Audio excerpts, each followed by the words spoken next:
বঙ্গবন্ধু নাম নিয়ে বাংলার বন্ধু উনি। কেমন বন্ধু যে খাস জমিতে আপনি বাড়ি বানালেন। এই জন্য আমি একটা জিনিস দেখি, এদেশে ওনাকে মানুষ মেরে ফেলেছে, জিয়াউর রহমানকেও মানুষ মেরে ফেলেছে, দুইজনকেই মানুষ মেরে ফেলেছে। দুইজনেই তো শহীদ হওয়ার কথা। কি কথা বলেন না কেন? আপনি দেখেন, আমি সেই ছোটবেলা থেকে, আমার তো 1992 সালে জন্ম, এই জন্মের পর থেকে আমি দেখছি জিয়ার নাম শুনলে মানুষ বলে শহীদ জিয়া। কি বলে? আপনি কোনদিন এমনি শুনেছেন এমনি জিয়া বলে কেউ? নাম বললেই বলে শহীদ জিয়া। তো বঙ্গবন্ধুর নামে আমি আজ পর্যন্ত শুনিনি কেউ বলেছে যে শহীদ বঙ্গবন্ধু। কারণ এই শব্দটা আল্লাহ যেখানে সেখানে লাগান না, অনেক দামি শব্দ এটা।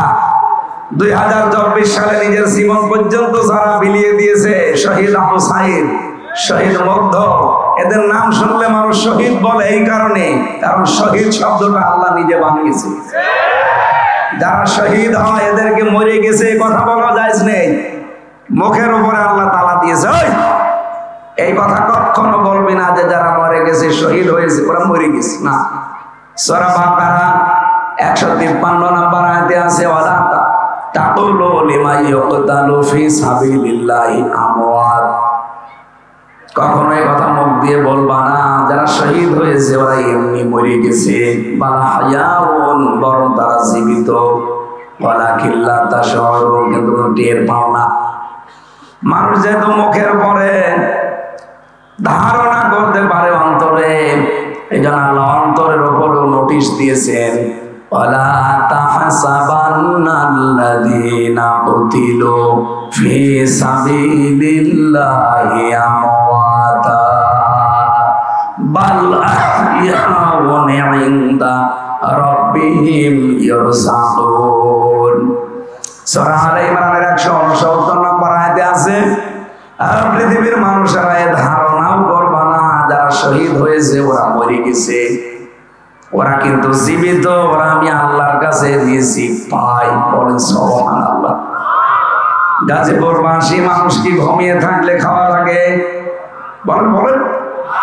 তার মানে শহীদরা ঘুমায়ও না, ওরা এই জীবন থেকে আর এক জীবনে ট্রান্সফার হয়ে চলে যায়। যেহেতু জেগে থাকলে খাওয়া লাগে, এই জন্য আল্লাহ নিজেদের কুদরতের খাবার তাদেরকে খাওয়ায়। আপনি শহীদ নাম শুনলে দেখবেন জিয়ার নাম আসলে মানুষ শহীদ জিয়া বলে, আর বাকি আর যাদের নাম বললাম কে শহীদ বলে না। এই কারণে বলে না, কারণ এটা কবুল হওয়া লাগবে। এক কথা বলছেন না? 2016 সালে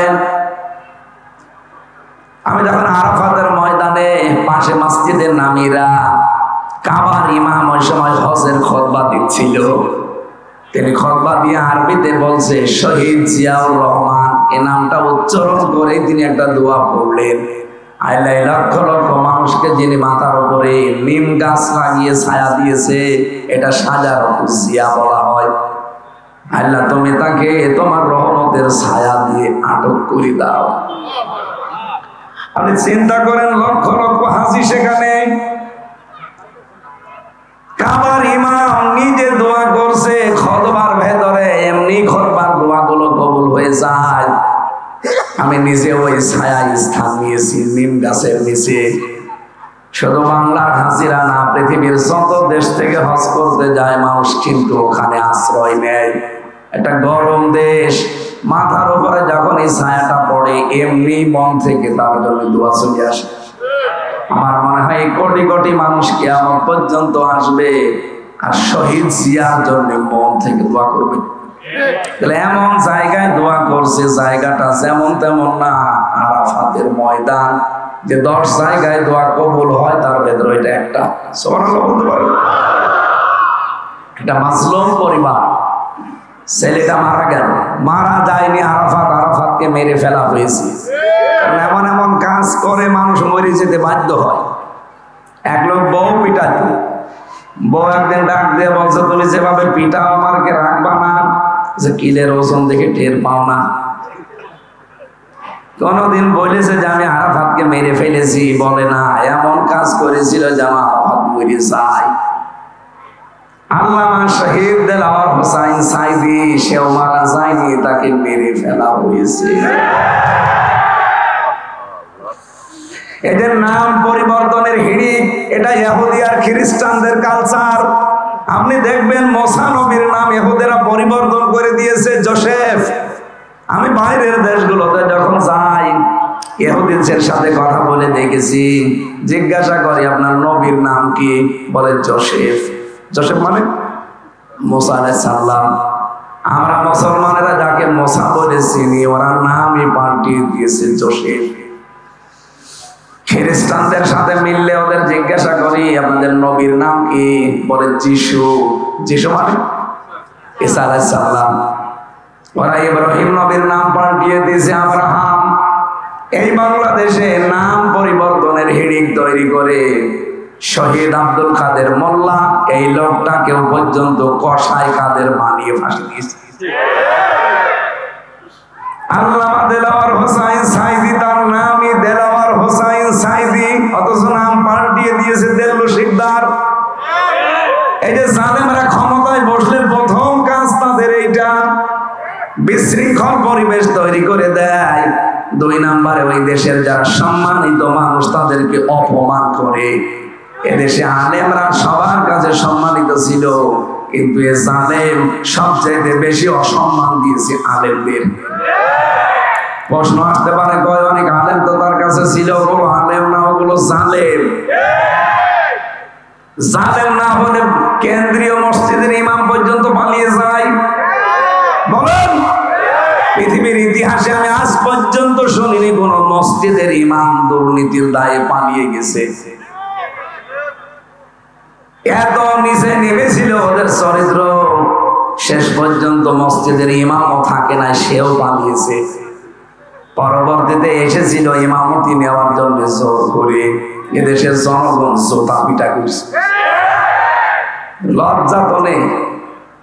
সকালবেলা আবার স্ট্যাটাস দিয়েছে জনগণ জুতা মেরেছে কিন্তু আমার গায়ে লাগেনি। শয়তান, মানে কি বলবো আর মানুষকে।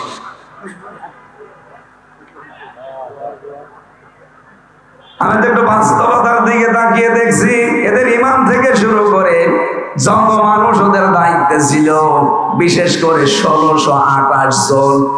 কয়জন? একটা দেশ চালাতে লাগে 1628 জন মানুষ বাংলাদেশে এখন চলছে। এই চেয়ার গুলোতে যারাই ছিল এখনো অনেকে পাল্টায়নি, এখনো অনেকে আছে। যেহেতু সংস্কার আরম্ভ হয়েছে, আমরা চাই এই চেয়ার গুলো থেকে জালেমদেরকে নামিয়ে দেওয়া হবে। এরা থাকা অবস্থায় কিন্তু ষড়যন্ত্র থামবে না। এক কথা বলো না কেন? আমি ওই রুমে ছিলাম যে রুমে নাসিরউদ্দিন পিন্টু ভাই ছিল, ওনাকে মেরে ফেলা হয়েছে, উনি মারা যায়নি। ছাত্র দলের এক নেতাকে পেয়েছিলাম রিমান্ডে, পিটিয়ে তার জীবনটা শেষ করে দিয়েছে। এই যে এরকম একটা চেয়ারে বসিয়ে দেয়। এখন ডক্টর ইউনূস যে চেয়ার পেয়েছে আয়না ঘরে, যে ওটা তো শক দেওয়া চেয়ার কারেন্টের। আর আমি যে চেয়ারে নিজে দেখেছি ওই চেয়ার শক না, ওটা ঘোড়া চেয়ার। হাত আর পাও ক্লিপ আটকিয়ে দেয়, এই গলার সাথে আস্তে করে একটা ফিতা লাগিয়ে দেয়, আপনি নড়তে পারবেন না। হঠাৎ করে এমন একটা মেশিন নিয়ে আসে, এই যে নখ তোলা মেশিন, ওদের এমন কায়দা করা, হাতের সাথে পায়ের সাথে সেট করা। আমার নিজে দেখিয়েছে যে এটা দিয়ে আমরা নখ তুলি। শুধু একটা টিপ মারে, একবারে আপনার হাতে পায়ের যত নখ আছে সব খুলে চলে আসবে। শুধু খুলে চলে আসলে তো হয়, আবার লবণ ছিটিয়ে দেয়। 10টা দিন ওরা এমন কোন টর্চার নেই আমার মাথা থেকে পা পর্যন্ত করে নাই। 11 ঘন্টা আমার টাঙিয়ে রেখেছিল মাথায় দড়ি বেঁধে। কি করেছিলাম আমি? কোরআনের কথাগুলো মানুষকে সহজ সরল ভাষায় বলতাম, এইটাই আমার অপরাধ। আমি আমার আগে যিনি ছাত্র দলের এক ভাই, বাড়ি চট্টগ্রামে, ওনার এই চেয়ারে বসিয়ে আমার সামনে দিয়ে নিয়ে গেল। বলছে আমরা একবার শুধু সুইচ টিপ দেবো, 1 মিনিটে 120 বার ধরবে। আপনার গলা আটকানো, হাত পা আটকানো, নড়িতেও পারবেন না। এক মিনিটে যদি একটা চেয়ার 120 বার ঘোরে, 1 মিনিট পরে মনে হবে আমি 3-4টে দুনিয়া দেখতে পাচ্ছি। এই কষ্টগুলো এই মানুষগুলো সহ্য করেছে। এমনি এখানে বসে আছে 15.5 বছর আমাদের জীবনটা জাহান্নাম বানিয়ে দিয়েছে। একজন বিচারপতি বিদায় নেওয়ার আগে কথা বলেনি যে দেশটা আপনারা জাহান্নাম বানিয়ে ফেলেছে, না কথা বলে না কেন? ওটা কি বিচারপতি আমাদের দেওয়া? ওদের নিজেদের বিচারপতি এই কথা যদি বলতে পারে, বিচার ব্যবস্থা কোথায় ছিল? যা মনে লেগেছে ওই একটা মহিলা তাই করেছে। আর এই 1628টা চেয়ারে যারা ছিল এরা সব ওই জালেম আর সব সহযোগী। আলেমদেরকে এত অপমান করেছে, ধর্ষণের মামলা দিয়েছে আলেমদের নামে। আল্লামা সাঈদীর নামে সর্বশেষ মামলাটা হচ্ছে ধর্ষণের। যে মহিলাকে সাজিয়ে নিয়ে এসেছে, অ্যাডভোকেট তাজুল ইসলাম জিজ্ঞাসা করছে, এই মেয়ে, মাওলানা সাঈদী আপনাকে ধর্ষণ করেছে? বলছে জি হ্যাঁ। আপনার জন্ম তারিখ কত? 1975। ধর্ষণ করেছে কত সাল? 1971। উনি বলছে মাননীয় আদালতে পয়েন্টটা লিখে, এ মহিলার জন্ম 75-এ, ও ধর্ষিত হয়েছে 71-এ, ওকে রুহের জগতে ধর্ষণ হয়েছে। এই চলছিল বিচার ব্যবস্থা। শুধু এইটা না, সারা দেশের অবস্থা একই। কিচ্ছু জানে না, ঘরে ঘুমিয়ে আছে। হঠাৎ করে ও চোখ খুলে দেখছে গাজীপুর থানা হাজতে। কি গো, এখানে কি? তুই গাছ কেটেছিস? কখন? স্বপ্নে। বেশি বললাম? প্রত্যেক জায়গায়, সারা বাংলাদেশের সব জায়গায় 1 ইঞ্চি জায়গাও বাকি ছিল না। আপনি যে রাতে একটু ঘুমাবেন সে জায়গাও পাননি। ধানের খেতে বাঁশের নিচে মানুষ ঘুমিয়েছে, নিজের সাক্ষী। আর জালেমরা এখন সাফাই গায় যে কি করেছি আমরা, আমাদের পালিয়ে যাওয়া লাগলো। আবার কি করবেন? কিছু যদি না করে থাকেন, অন্তত আয়না ঘরের কারণে আপনার ফাঁসি হওয়া দরকার। এই জন্য জালেমদের প্রথম কাজ হবে ওই দেশে বিশৃঙ্খল পরিবেশ তৈরি করে দুর্নীতির আখড়া বানাবে। একটা জায়গা দেখাতে পারবেন যেখানে দুর্নীতি নেই? গত পরশুদিন ভিডিও বার্তা পাঠিয়েছে, বাংলাদেশের সব মানুষ শুধু আমারে গালি দেয়। দোষ কি আমার একা? আমার ছোট বোন রেহেনার দোষ নেই? দোষ তো আরো আছে। সে ভাবনার রূপপুরের পারমাণবিক কেন্দ্র থেকে কত কোটি টাকা মেরেছে, এখন সব প্রচার হচ্ছে। বাইরের দেশগুলোতে এত টাকা পাচার হয়েছে এদের। কয়েকদিন আগে মালয়েশিয়া ছিলাম, কোন জায়গায় দৌড় ওঠেও না। ওরা বানিয়েছে ওখানে সাহেব পাড়া। সাহেব পাড়ায় ওঠে না, ওঠে হোটেলে। যে হোটেলে উঠে দেখে 2 শয়তান বসে চা খাচ্ছে। কি গো এখানে? তো হুজুর আমরা আগেই বানিয়েছি। কেন সাহেব পাড়ায় থাকবেন না? ওখানে থেকে মায়ের খাবো, ওই জায়গায় থেকে মায়ের খাবো। বাংলাদেশ থেকে টাকা পয়সা পাচার করে আপনি কি করলেন? নিজেও এখন ভোগ করতে পারেন না। এদেশের 36 লাখ যুবক এখন বেকার। ওই টাকাগুলো যদি আপনি সত্যি এই দেশে কর্মসংস্থান তৈরি করে দিতেন, এই মানুষগুলো বাইরের দেশে যে রাস্তা ঝাড়ু দেয়, পায়খানা সাফ করে, রুটি বানায়, এরা সম্মানজনক একটা কর্মজীবন বাংলাদেশে তৈরি করতে পারতো। এই কথা বলেন না কেন? কয়েকদিন আগে তারেক জিয়ার একটা বক্তব্য শুনছিলাম। উনি এই কথা জানিয়েছে, বাংলাদেশে যদি আমাদেরকে আল্লাহ চেয়ার দেয়, সর্বপ্রথম কর্মসংস্থান আমরা হাত দেব। এই কথাটা তো অনেক দামি কথা, আর আমরা এটাই চাই। ক্ষমতায় কে আসবে ওটা আমার দেখার দরকার নেই, কিন্তু আমরা চাই এদেশের মানুষ যেন বেকার না থাকে। যে যেখানে আছেন কর্মসংস্থানের দেশে বহু আছে, বাইরের দেশগুলো মুখিয়ে আছে, কারণ এত উর্বর দেশ পৃথিবীর কোন জায়গায় নেই। অথচ শুধু পাচার করেছে, শুধু পাচার করেছে। যাওয়ার সময় 14টা ব্রিফকেস নিয়ে গেছি, ওগুলো তো সব মাটি ভরা ছিল। এত ঋণ এই দেশের মানুষের মাথার উপর আপনি দিয়ে গেলেন। এখন এই দেশে কেউ জন্ম নিলে তার মাথার উপরে 1,10,000 টাকা ঋণ। আর বলে আমরা উন্নয়নের রোল মডেল বানিয়েছি। যত বড় বড় মেগা প্রজেক্ট নিয়েছেন, অত বড় বড় মেগা ডাকাতি হয়েছে। পদ্মা সেতু যে খরচ করে বানিয়েছে, 4টা পদ্মা সেতু বাংলা যেত। এই জন্য জালেম ক্ষমতায় বসলে প্রথম কাজ হবে লাকড়া বানাবে, তাই করেছি। 2 নম্বরে সম্মানিত মানুষদেরকে অসম্মান করবে।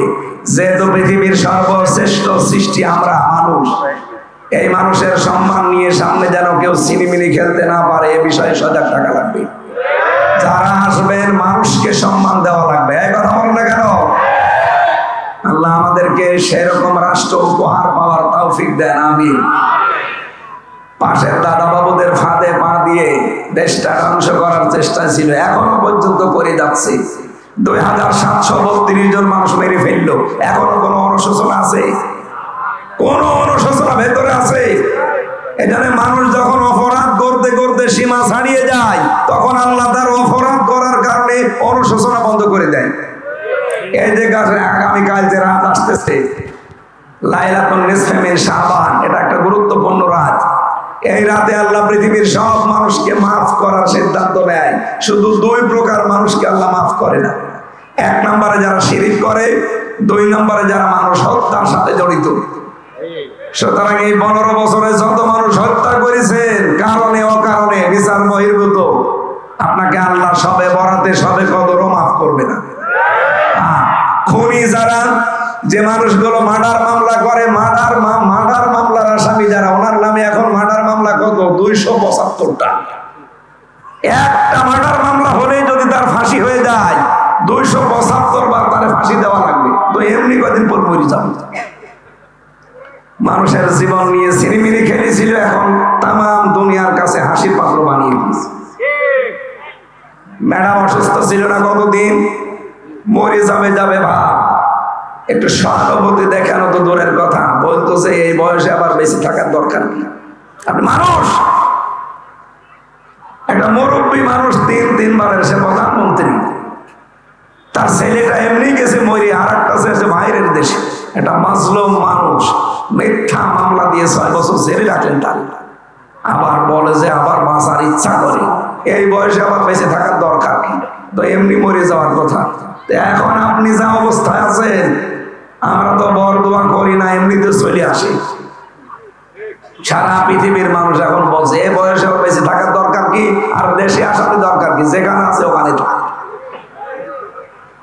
এই জন্য এমন কোন অপরাধ করে যাওয়া ঠিক না যেন আমার মাপের রাস্তায় বন্ধ হয়ে যায়। আমার কথার অর্থ বোঝে? সুতরাং এমন কোন কাজ সামনে যেন কেউ আঞ্জাম না দেন। এই যে গতকাল আগামীকাল যে গুরুত্বপূর্ণ রাত আসতেছে, আল্লাহ প্রথম আসমানে চলে আসবে, বান্দা বান্দীদেরকে ডাক দিয়ে বলবে আমার কাছে ইস্তেগফার করো, আমি মাফ করে দেব। কিন্তু 2 প্রকার মানুষ আমার কাছে আসবা না। 1 নাম্বার যারা শিরিক করে, মুশরিক। শিরিক করলে আল্লাহ এত বেশি রেগে যায়, আজকে যদি এখান থেকে কোনো মানুষ বাড়ি যেয়ে দেখে তার স্ত্রীর কাছে পাশের বাড়ির একজন শুয়ে আছে, ভালো লাগবে? রাগ হবে না? এত বেশি রাগ হয়ে যাবে, শেষ পর্যন্ত পিটিয়ে আপনি বউকে মেরে ফেলবেন। রব্বুল আলামিন বলেন শুধুমাত্র কবুল করে বাড়িতে নিয়ে অন্য একজন এসে শুধু শুয়ে আছে, এটা যদি তোমার ভালো না লাগে, তোমার বীর্য থেকে শুরু করে হামজা পর্যন্ত আমি আল্লাহ বানিয়েছি। কথা বলে না কেন? বীর্য থেকে হামজা পর্যন্ত কারো হাত নেই, পোড়াটা হাত কার? বাবা মা শুধু বিছানায় ছিল, এতটুকু শেষ, বাকি যা করার খেয়ে করেছে। এই জায়গা থেকে আমি এ পর্যন্ত নিয়ে আসলাম, আর আমি আল্লাহর সাথে তুমি এখন শরীক করো, অন্য কাউকে জুড়ে যাও, আমি আল্লাহ কিন্তু ওই স্বামীর মতো রেগে যাই। এই জন্য শিরিক যারা করে তাদের এই রাতে মাপ নেই। কত বড় কঠিন কথা! শিরিক করলে ওই জায়গাটা পর্যন্ত আল্লাহ অনিরাপদ বানিয়ে দেয়, নিরাপত্তা থাকে না।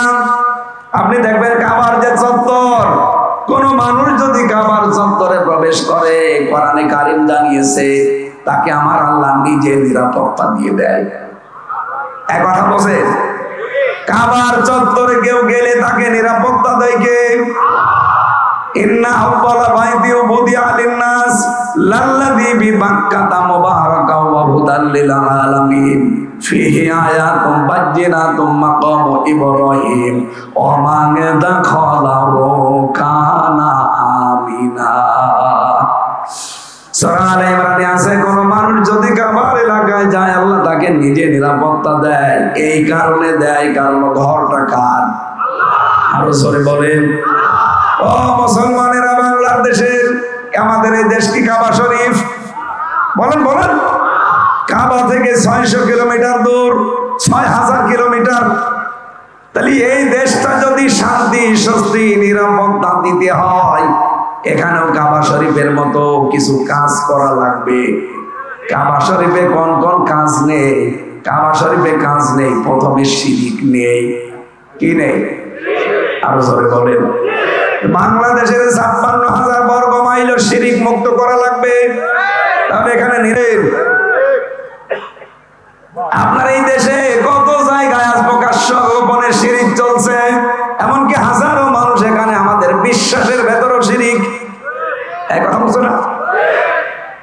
দেখেন তো আপনার কাছে এটা আছে কিনা? আল্লাহ যেটা পারে ওইটা অন্য কেউ পারে, এই বিশ্বাস করার নাম হচ্ছে শিরিক। এদেশে এরকম মানুষ আছে না নেই? বলেন বলেন। আছে মানে আমরাই। আল্লাহ যেটা পারে ওইটা অন্য কেউ পারে, এই বিশ্বাস যারা করেছেন সবে বরাতেও তাদের মাপ নেই, আপনি ক্ষমা পাবেন না। সুতরাং আজকে আপনার বিশ্বাস পাল্টান, আল্লাহ যেটা পারে ওটা পৃথিবীর অন্য কেউ। আরো জোরে বলেন।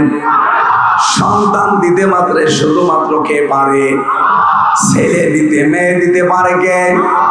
নাকি পৃথিবীর কোন পীর, কোন পানি পড়া, আপেল পড়া?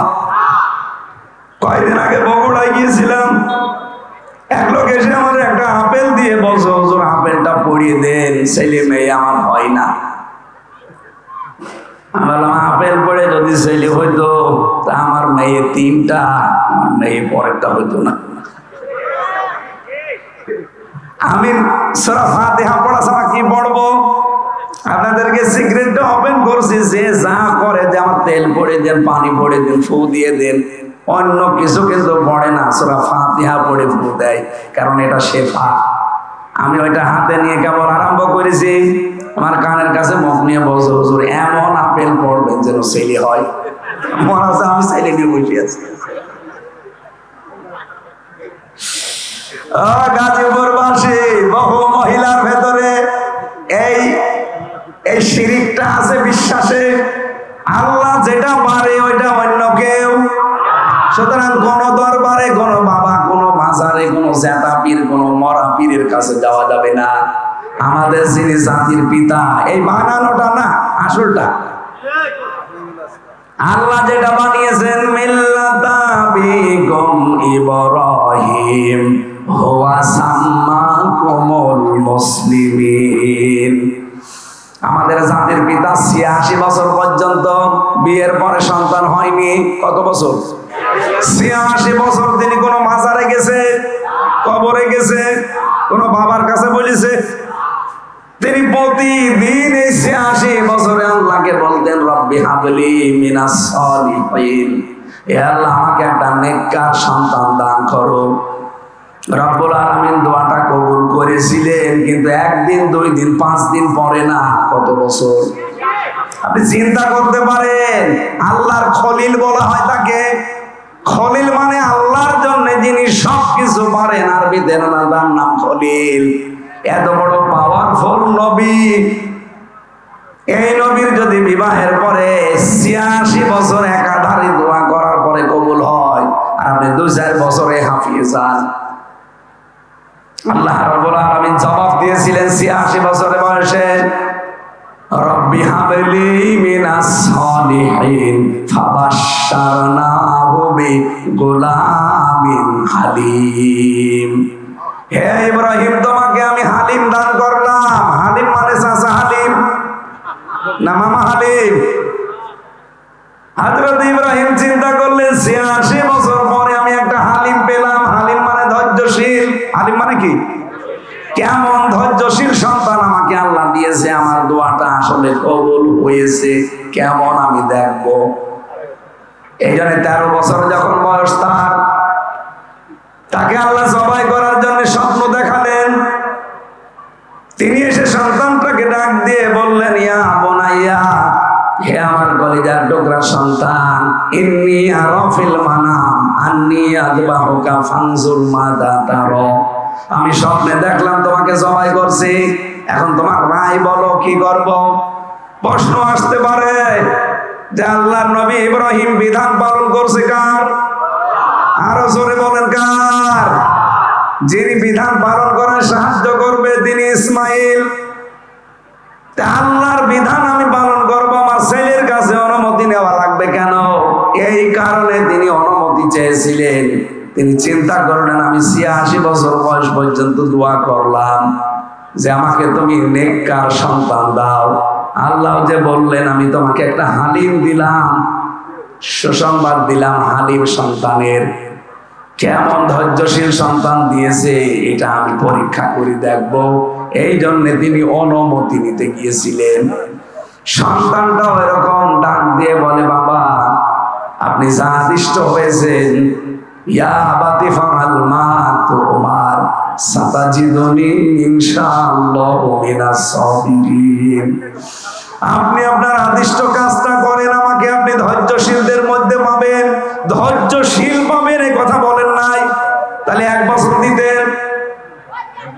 বহু বছর দিয়ে জানিয়েছেন যে আমি শুধু ধৈর্যশীল না, পৃথিবীতে আমার মতো বহু মানুষ ধৈর্যশীল আছে, তাদের মধ্যে আমিও একজন। তার মানে আমি এ বিষয়ে কোনো অহংকার করি না। জোরে বলেন সুবহানাল্লাহ। ১৩ বছরের মানুষ অহংকার থেকে মুক্ত হওয়ার জন্য কি শব্দ চয়ন করলেন যে আমি অহংকার করি না? অথচ বহু মানুষ আজ আমরা কিছু পেলে না পেলে আমাদের ভেতরে অহংকার চলে আসে। কথা বলেন। হযরত ইব্রাহিম তিনি রেডি হয়ে গেলেন। এখানে তাকান, আমরা দেশে বসে আছেন, এখানে শিক্ষা নেওয়া লাগবে। বসে হযরত ইব্রাহিম তিনি হাতে নিলেন ছুরি, ইসমাইল গলা দিয়ে দিয়েছে। চিন্তা করেন তো যে অবস্থায় এখন আছে, আল্লাহর অর্ডার যদি ওই ছুরির উপরে না হতো গলা কেউ বাঁচাতে পারতো? আর ছুরি বলেন না।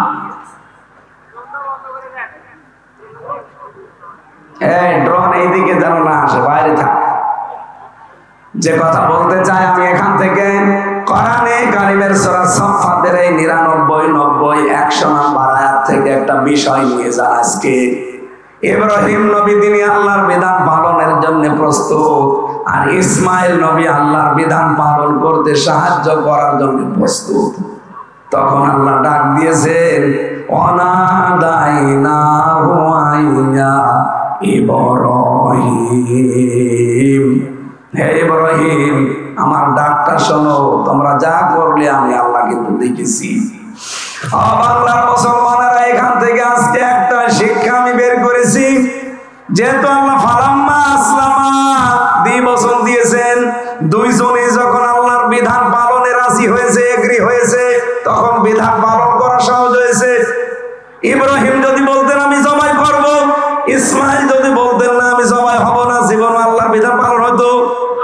ইসমাইল নবী যদি বলতেন হ্যাঁ আমি জবাই হয়ে যাব, ইব্রাহিম নবী যদি বলতেন না আমি জবাই হব না, জীবন হতো। সুতরাং বাংলাদেশে যারা দায়িত্বে আসবে তাদেরকে ইব্রাহিমের ভূমিকা পালন করা লাগবে। আমরা ১৮ কোটি জনগণ ইসমাইলের ভূমিকা আসতে চাই। এই দেশে তখন আল্লাহর বিধান কায়েমে কেউ বাধা হয়ে দাঁড়াতে পারবে না। আমরা ইসমাইলের ভূমিকা আসতে রাজি আছি না নেই? লিল্লাহি তাকবীর, লিল্লাহি তাকবীর, আল্লাহু আকবার। আজকের অনুষ্ঠানের প্রধান অতিথি আমাদের সাবেক মেয়র মরহুম এম এ মান্না, আমার সন্তান আসতেছেন, অ্যাডভোকেট মঞ্জুরুল করিম ভাই।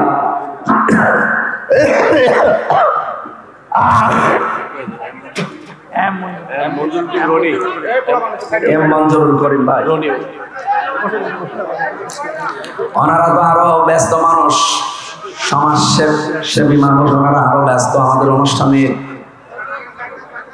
এসেছেন, হয়তো দোয়া চাবেন, দোয়া নেবেন। আপনারা ২-৪ মিনিট আমরা একটু ওনাকে সময় দিচ্ছি, উনি যেন আমাদের সাথে সাক্ষাৎ করে দোয়া চাই। আমরা সময় এখনো অনেক হাতে আছে, আমরা ১২টা পর্যন্ত চালাবো ইনশাআল্লাহ। থাকবেন না আপনারা? মঞ্জুরুল ভাই আসতেছেন, উনি বলছে কথা বলবেন। ইতিমধ্যে আমাদের আজকের অনুষ্ঠানে সম্মানিত প্রধান অতিথি বাংলাদেশ জাতীয়তাবাদী দল বাকিগুলো বসেন, বাকিগুলো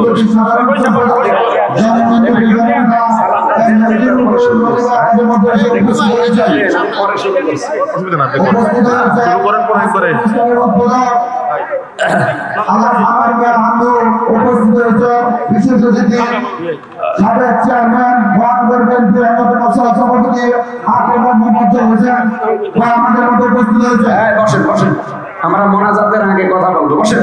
উপস্থিত হয়েছে টঙ্গী থানা বিএনপি সম্পাদক। হ্যাঁ বসেন, আমরা মোনাজাতের আগে দেবো ইনশাআল্লাহ। এখানে যারা আছেন বসে লাগবে ভাই, বসেন। সুবহানাল্লাহ আলহামদুলিল্লাহ লা ইলাহা ইল্লাল্লাহ সুবহানাল্লাহ আলহামদুলিল্লাহ লা ইলাহা। এই মাইকটা ছেড়ে দেন ভাই, মাইকটা ছেড়ে দেন, মাইকটা ছেড়ে দেন, একটু পিছিয়ে বসেন, একটু পিছিয়ে বসেন, মাইকটা ছেড়ে দেন। এই আওয়াজ বাড়িয়ে দেন তো, রিভাব দেন। সুবহানাল্লাহ আলহামদুলিল্লাহ লা ইলাহা ইল্লাল্লাহ সুবহানাল্লাহ আলহামদুলিল্লাহ লা ইলাহা ইল্লাল্লাহ লা ইলাহা। এই বারবার কথা বলার আগে কেন বললাম মাইক ছেড়ে দেন? এখান থেকে একটু পিছিয়ে বসেন, মাইকটা যেন আওয়াজ আসে। সুবহানাল্লাহ আলহামদুলিল্লাহ লা ইলাহা ইল্লাল্লাহ। এখানে দাঁড়িয়ে কি করেন? বসেন বসেন।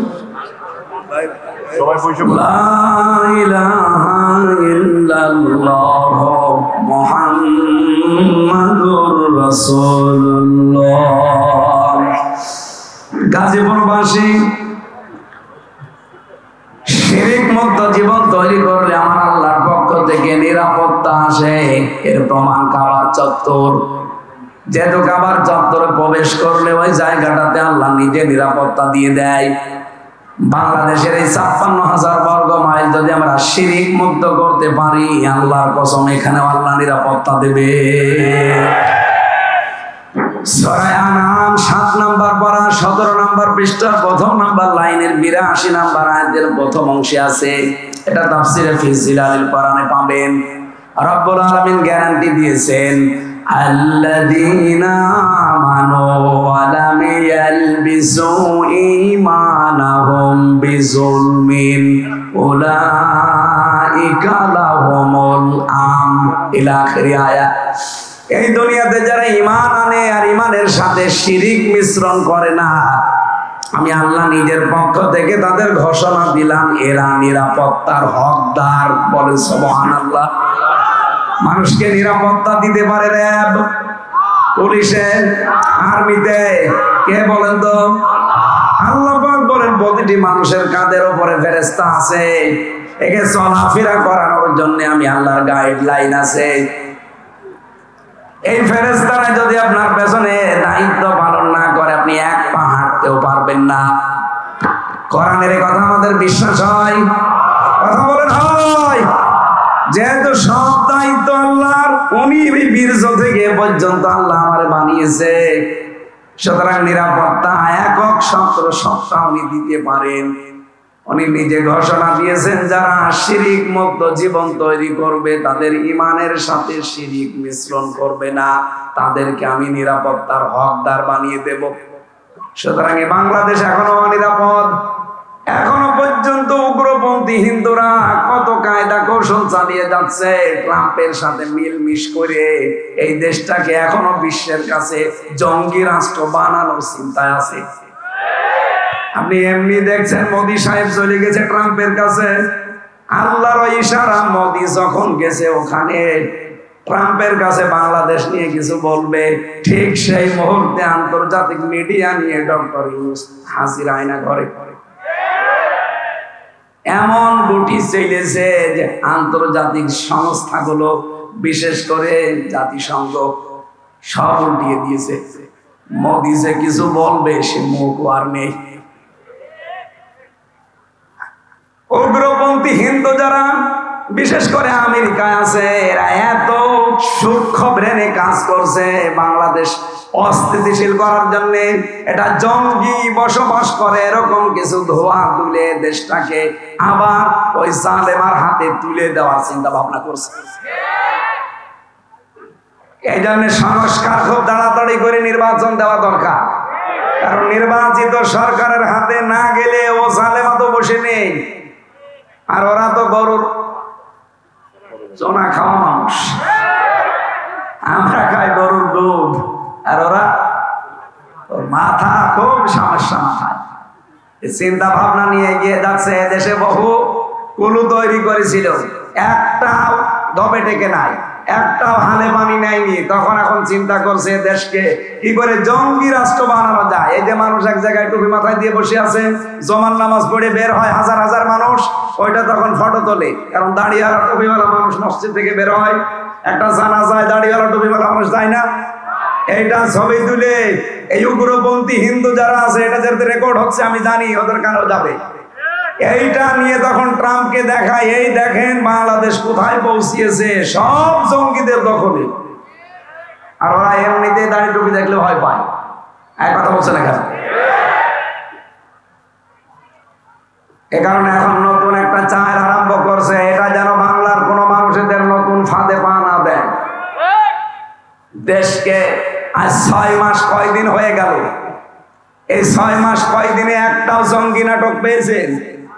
কারণ যিনি নাটক লিখবে তিনি তো পালিয়েছে, আর যাদেরকে নিয়ে নাটক করাবে তারাও পালিয়েছে। এই ডিআইজি মনিরুল আর আসাদুজ্জামান কাউন্টার টেররিজমের এই দুইজনে নাটকগুলো সাজাতো, আর এটা লিখে দিত যিনি পালিয়েছে উনি।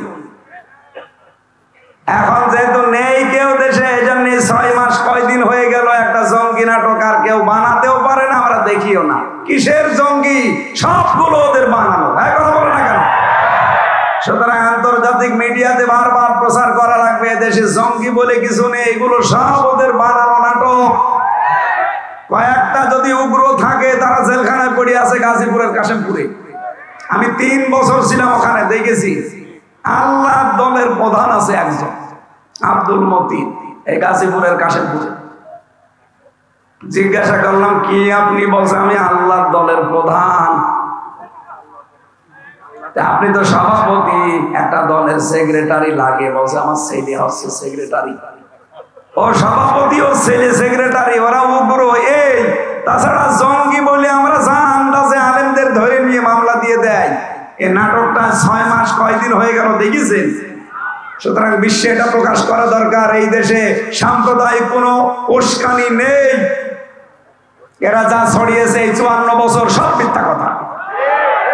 এতদিন ওরা আমাদেরকে দাবিয়ে রাখতো যে এই দেশে সাম্প্রদায়িক সম্প্রীতি নষ্ট হয়, এদেশে দাঙ্গা হয়, অন্যান্য ধর্মের যারা আছে তারা অনিরাপদ। এগুলো যে মিথ্যা কথা, মাইক্রোসফট সবগুলো প্রকাশ করে দিয়েছে।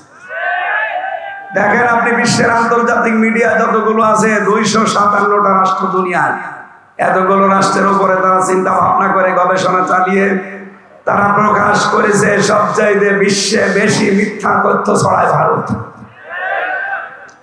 সুতরাং বাংলাদেশে যে সাম্প্রদায়িক সম্প্রীতি আছে, সামনে রোজা আসতেছে, রোজা আর পূজা দরকার হয় একসাথে হয়, এবং হয়েছে, সামনেও হবে। এই কথা বলে না কেন? এই জন্য হিন্দুরা পর্যন্ত এখন জানাচ্ছে যে না, আমরা এই আগস্টের 5 তারিখের পর থেকে সবচাইতে বেশি নিরাপদে আছি। তার মানে এর আগে আমাদেরকে অনিরাপদ রেখেছিল যারা এতদিন ছিল দায়িত্বে, তারা। গোবিন্দ পরামানিক পর্যন্ত এই কথা বলছে যে না, আমরা এখন নিরাপদে আছি, কারণ ওরা দেখতে পাচ্ছে মুসলমান তাদের মন্দির পাহারা দিয়েছে আগস্টের 5 তারিখের পর থেকে। এটা বিশ্বের মিডিয়ায় বারবার ছড়ান, বিশেষ করে যারা দুনিয়া কন্ট্রোল করছে তাদের কাছে। আমরা চাই উগ্রপন্থী কোন হিন্দুরা যেন এই দেশের দখল নিতে না পারে। এই কথা বলেন না কেন? আপনি দড়িগড়ি করে কিছু করে ফেলবেন, দেখবেন 2-3 মাসের ভেতরে এমন অরাজকতা সৃষ্টি করবে। এরা যে করবে তার প্রমাণ আপনাদের জাহাঙ্গীর 2 দিন আগে কি বলেছে দেখেননি? যে ঢাকাতে আমাদের যারা চলাফেরা করতে দেয় না, আমরা তাদের রাতের ঘুম কেড়ে দেব। তার মানে সামনে ওরা এরকম সিদ্ধান্ত নেবে, এটা আল্লাহ আগে ফাঁস করে দিয়েছে। এই জন্য কারো ষড়যন্ত্রে পা দেওয়া যাবে না। অপারেশন ডেভিল হান্ট চলছে, কি দেখেননি? শয়তানের খোঁজে, এর বাংলা অর্থ শয়তানের খোঁজে। খোঁজ করুক, এদেশে কোন শয়তান যেন বাইরে না থাকে। দেশকে যারা অস্থিতিশীল করার চেষ্টা করবে তারাইকে চার দেওয়ালের মাঝে নিয়ে যান। আর আর্মি এমন পিটানো পিটাচ্ছে, কিছু মানুষকে পেছনে বাদরের মতো লাল হয়ে যাচ্ছে। এই জন্য উস্কানিতে পা দেবেন না কারো। ওখান থেকে বউ উস্কানি দেয় আর আপনি পা দেন। আপনি কি গোপালগঞ্জ নাকি? এটা তো গাজীপুর। এগারো বলে না কেন? এখানে স্বনামধন্য মানুষ ছিলেন মরহুম এম এ মান্না, সাবেক মেয়র। আমি জেলখানায় থাকতে তার নাম শুনতাম, দেখিনি লোকটাকে। দোয়া করি তার জন্য আল্লাহ কবরটা যেন জান্নাতুল ফেরদাউস বানিয়ে দেয়। তার সন্তান, সুযোগ্য সন্তান আজকে এসেছে আমাদের মাঝে। আল্লাহ রাব্বুল আলামিন রনি ভাইকেও যেন কোরআনের জন্য, ইসলামের জন্য কবুল করেন, আমিন। সম্মানিত ভাইরা, যেহেতু একটা গুরুত্বপূর্ণ রাত কালকে, এই রাতে আল্লাহ রাব্বুল আলামিন কোরআন নাযিল করেছিলেন। ইন্না আনজালনাহু ফি লাইলাতিন মুবারাকা। যদিও এটা শবে কদরের জন্য বলা হয়, কোন কোন তাফসীরকারক জানিয়েছে না, এটা শবে বরাতের জন্য। এই লাইলাতুম মিন নিসফে শাবান, এখান থেকে আল্লাহ রাব্বুল আলামিন বলেন কোরআন আমি এই গুরুত্বপূর্ণ রজনীতে নাযিল করলাম। কেন জানো? ইন্না কুন্না মুনজিরিন, আমি নিজেই মানুষদেরকে সতর্ক করতে চাই। সুতরাং কোরআনে আল্লাহর যত বাণী আছে সব আমাদের সতর্ক বার্তা। আমাদের জীবন যেন সতর্ক হয়, সেই বার্তাগুলো এখানে দেওয়া আছে। সামনে আমাদের সময় আসতেছে সতর্ক হওয়া।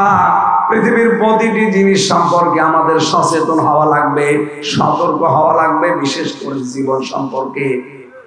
যেহেতু বেশি দিন আর থাকা যাবে না, খুব বেশি হলে এখানে যারা আছে 100 বছর পরে থাকতে পারবেন। কথা বলেন না কেন?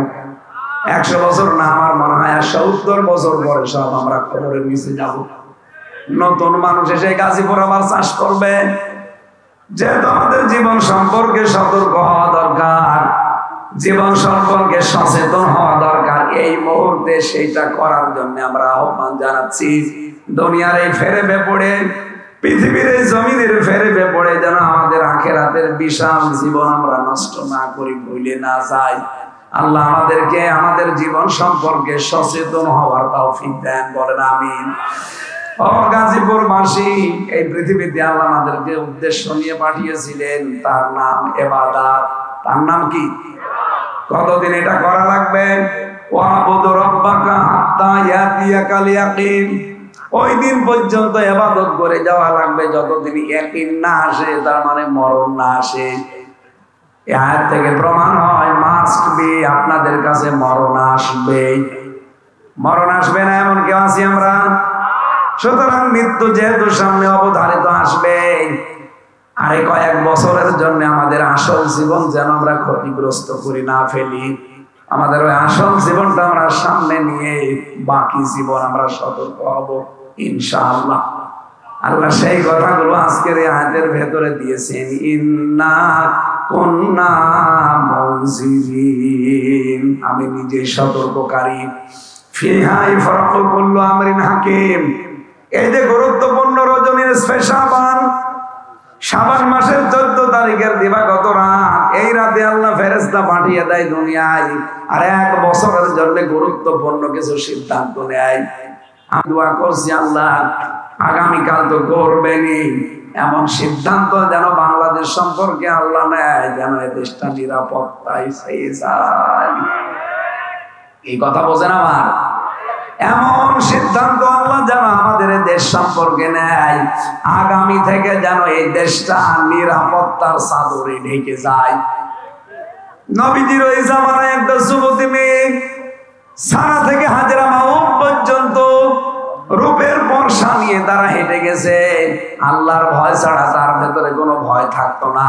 আমরা বাংলাদেশকেও ঠিক মেয়েদের জন্য ওই রকম বানাতে চাই, জনগণের জন্য আমরা ঠিক ওই রকম বানাতে চাই, যেখানে দুর্নীতি থাকবে না, যেখানে মানুষকে কষ্ট দেওয়া থাকবে না, যেই দেশে আইনা ঘর থাকবে না, মিথ্যা মামলা যে দেশে থাকবে না, মিথ্যা সাক্ষী দিয়ে একটা মানুষের জীবন আপনি নষ্ট করে দেন। আপনি জানেন মিথ্যা সাক্ষী দেওয়া এটা কত বড় অপরাধ আল্লাহর কাছে। এ পৃথিবীতে যারা মিথ্যা সাক্ষী দিয়েছেন আপনার জন্য আল্লাহ জান্নাত হারাম করে দিয়েছে। এই 15.5 বছরে কত মিথ্যা মামলা, কত মিথ্যা সাক্ষী। আমি নিজে তো ভিকটিম দেখেছি। আমার বিরুদ্ধে যে 4টা সাক্ষী ওরা হাজির করেছিল, বলেন তো আমার নামে মামলা দিয়েছে আনসার আর বাংলা টিমে, আমি নাকি সারা দেশের প্রধান, অথচ ওটা কি আমি জানি না। যাদেরকে সাক্ষী হিসাবে নিয়ে এসেছে কুষ্টিয়া থেকে, জীবনে ওদের কোনোদিন নাম ও শুনিনি, দেখা তো দূরের কথা। পরবর্তীতে এই যে আগস্টের 5 তারিখের পরে মামলাটা পুরা ঢিসমিস হয়ে গেছে, ওই সাক্ষীদেরকে আমি নিজে যে বললাম, কি ভাই আপনার সাথে আমার কোনো শত্রুতা আছে? বলছে না, প্রশাসন আমাদেরকে ভয় দেখিয়ে টাকা দিয়েছিল, এই কথা না বললে আমাদেরও ক্ষতি হবে। এই ছিল দেশের অবস্থা। এক একজনের নামে ওরা মামলা দিয়েছে 300, 500, 700। বিএনপির এক ভাই আমার সাথে ছিল, পটুয়াখালী বড়গুনায় বাড়ি, 313টা মামলা ওর নাম। আমি ওরে বলতাম যে ভাই আপনি কবে জামিন নেবেন আর কবে বের হবে, জীবনে হাজিরা দেবেন কবে? একটা মানুষের নামে 313টা মামলা দেয়, ওদের বিবেক আছে? দেশটা কোথায় যে নিয়ে গিয়েছিল, আল্লাহ আমাদেরকে হাতে ধরে বাঁচিয়েছে। আর এমন একটা মানুষকে বসিয়েছে যার নামে ওরা বিপদে পড়ে দোয়া পড়বে, সে দোয়া ইউনুসও পড়তে পারছে না। কি দোয়া ইউনুস পড়তে পারবে? আল্লাহ মনে হয় এর কায়দা করে বসিয়েছে। ওরা যেহেতু বিপদে আছে, ইউনুস দোয়া তো পড়তে পারবে না। আর উনি এখন যদি অবস্থায় না থাকতো, এই উগ্রপন্থী হিন্দুরা আর যারা পালিয়েছে এরা মিলে দেশটাকে কবে আবার কসরস করে ফেলতো বিশ্বের কাছে। সুতরাং ওরা ডালে চলছে, ডালে ডালে, আর ইউনুস চলছে পাতায় পাতায়। তো মাথা না, ওটা একটা ম্যাগনেট। সুতরাং যে কয়দিন উনি আছে, অন্তত বিশ্বের দরবারে দেশটাকে যেন কেউ উগ্রপন্থী, কেউ জঙ্গি রাষ্ট্র হিসাবে দেখাতে না পারে, সে বিষয়ে খুব সতর্ক থাকা লাগবে। আমার কথা বোঝেন আপনি? সামনে সময় আসতেছে, এই দেশে কোরআনের আইন চলবে ইনশাআল্লাহ, কিন্তু পরিবেশ পরিস্থিতি অনুকূলে নিয়ে আসা লাগবে। আন্তর্জাতিক যে বিশ্বের কারিশমা আছে কিছু, আপনি একবার ইসলাম কায়েম করে ফেলবেন, টিকতে পারবেন না। সুতরাং এমন এমন কিছু নিয়ম নীতি আছে যেগুলো যারা রাজনীতিবিদ, যারা দেশ নিয়ে ভাবে, তারা অবশ্যই জানে বিষয়গুলো।